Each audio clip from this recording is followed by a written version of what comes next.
You skipped dessert, you didn't eat all night, you're trying. So why is your fasting blood sugar still high in the morning? It seems like it makes no sense. You're doing everything right. Maybe you're counting calories, working out more, and yet your numbers are worse before breakfast than they were after dinner. Here's the thing.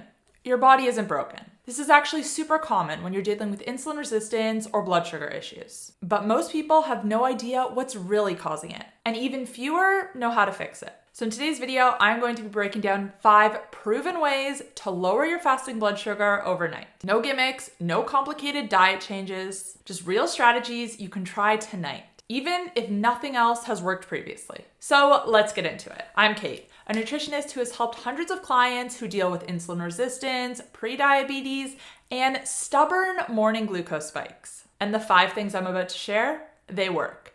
Not just for my clients, but for me as well. These are things you do in the evening that are going to lower your fasting blood sugar in the morning. Number 1 is to finish your dinner by 6 p.m.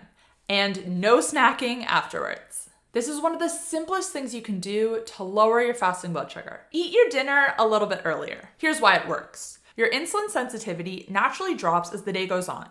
So eating late, especially close to bedtime, means your body has a harder time processing that food. Instead of efficiently clearing the glucose from your bloodstream, your blood sugar stays elevated for longer, and insulin stays high throughout the night. Now, that's already not great. But then you factor in this thing your liver does called gluconeogenesis. Basically, it makes its own sugar during the night, especially if your cortisol is up. So if your insulin is already elevated from a late meal or snack, your body wakes up stuck in a high glucose state, even though you didn't eat anything. And that's why so many people see higher numbers first thing in the morning. It's not the food you just ate. It's the leftovers from the night before and your body's stress response playing out while you sleep. So what do? You finish your dinner by 6 p.m. and then you don't eat again after that. Not even a healthy snack. Because yes, even that can be enough to trigger an insulin release and keep your glucose elevated into the night. Now, if 6 p.m. sounds impossible because of your work or your family situation, then at least aim to stop eating 3 hours before bed.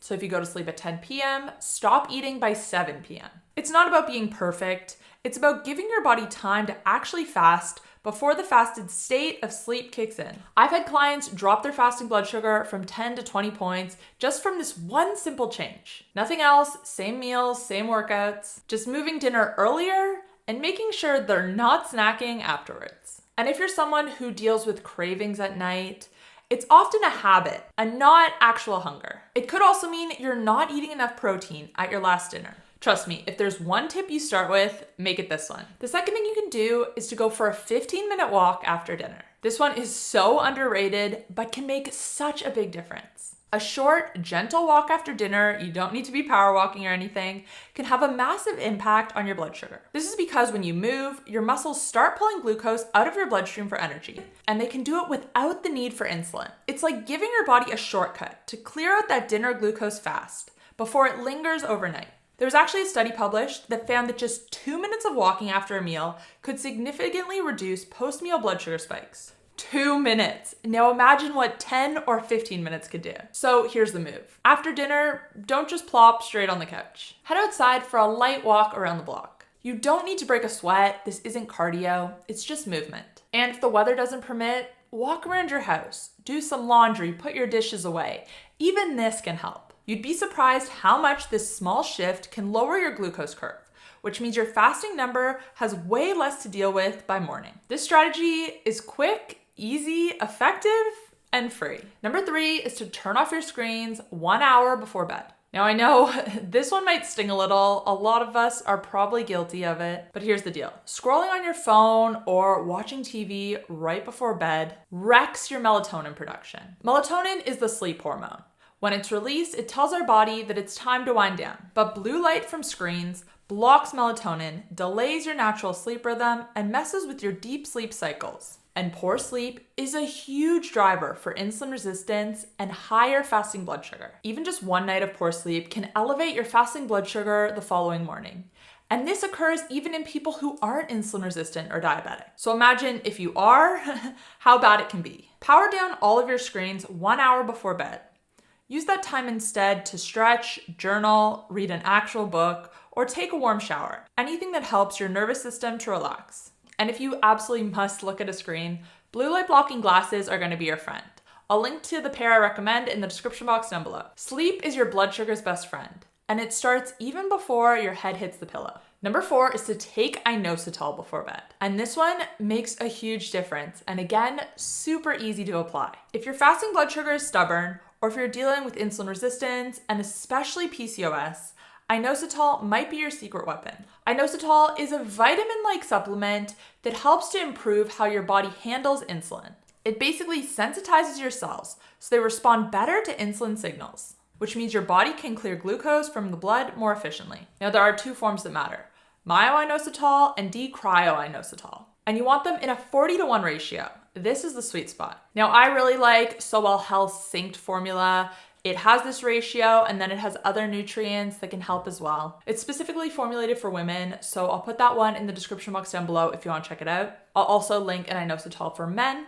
Like I said, it is especially beneficial for women who have PCOS. But a bonus is it helps to calm your nervous system and improve your sleep quality. So when you take it before bed, you're hitting both sleep and insulin sensitivity angles at once. Number 5 is to get at least 7 hours of sleep every single night. I saved this one for last because it might be the most important. You could be doing everything else right. Your diet could be in check. You could be exercising, but not seeing results. And more often than not, where people are falling short is with their sleep. Sleep is not optional when it comes to blood sugar. When you don't get enough deep restorative sleep, your body starts pumping out cortisol to keep you going.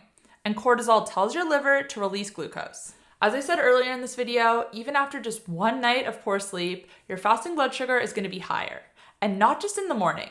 Your blood sugar will be higher for the entire day. And your insulin resistance also goes up. Again, this happens for people who are metabolically healthy and have good insulin sensitivity. They become temporarily insulin resistant the following day, which just goes to show how important quality sleep is. If sleep is something you struggle with, try stacking this with a few of the other tips.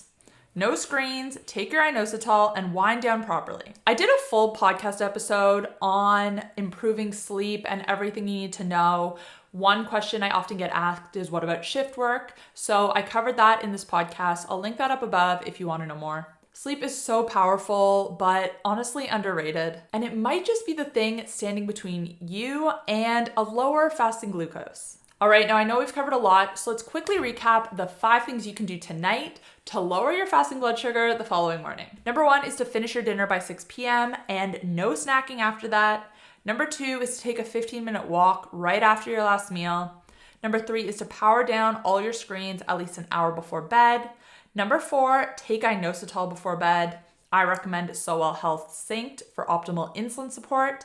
And number 5 is to get at least 7 hours of sleep. Now, while consistency does matter, you don't have to be perfect. You don't have to do every single one of these things every single night. The more you can do, the better. But even just starting with 1 tonight, even just shifting your dinner a little bit earlier and aiming for 7 hours of sleep can make a massive difference. Make good choices as often as you can, and that's what's gonna add up over time. Now, let me know in the comments which of these you're gonna try first. I love hearing from you guys, so let me know down below. And if you did enjoy this video, please make sure you're subscribed because I'm posting videos like this all the time on blood sugar, insulin resistance, weight loss, sleep, all of the good stuff you want to know more about. I post 2 to 3 times per week, usually 1 podcast episode and 2 videos.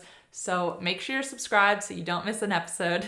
Thank you guys for watching, and I will see you in the next one. Bye.